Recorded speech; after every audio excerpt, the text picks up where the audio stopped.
My first band was in the late 1970s, 1978 or 79. Some friends of mine and I were starting to get into music as fans, and through the influence of punk rock, and we thought it would be fun to put together a band and teach ourselves instruments and that sort of thing. And so it was a very casual thing, very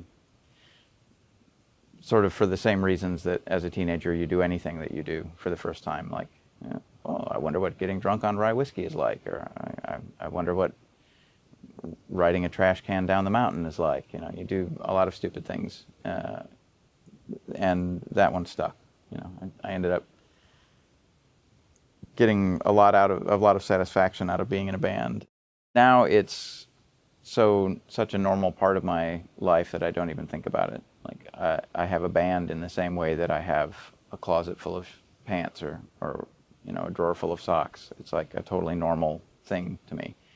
I don't spend a lot of time and energy on the band that I'm in a band called Shellac now, and we're all adults and we all have jobs and lives, and so we don't have as much free time as we did when we were younger. And if you don't have a lot of free time, then you end up putting all of the other things that you do in your life into the margins of your real life. And in that sense, the band is a hobby, but it's a very serious pastime. It's something that I do, you know, it gives me a lot of satisfaction, and it means a lot to me, and it's my sole creative outlet. So as the expression of the creative impulse, it has value, and as a social entity, as like an excuse for me and Bob and Todd to get together, it has value. It's not a particularly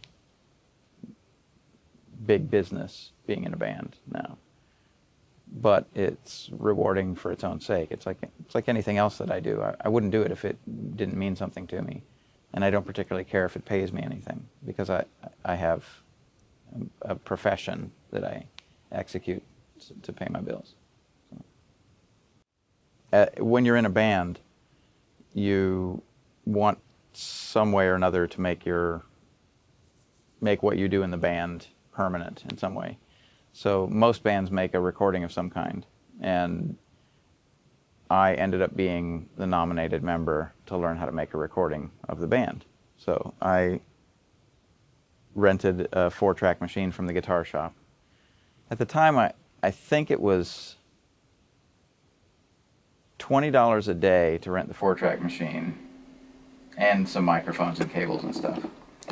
Or for $30, you could have it for the weekend. So I think I rented it for the whole weekend for $30 and made a demo tape of my band. And that was my first recording experience, my first sort of interaction with other people in a band in a musical setting. And I kind of developed a taste for it as a way of interacting with the rest of the world.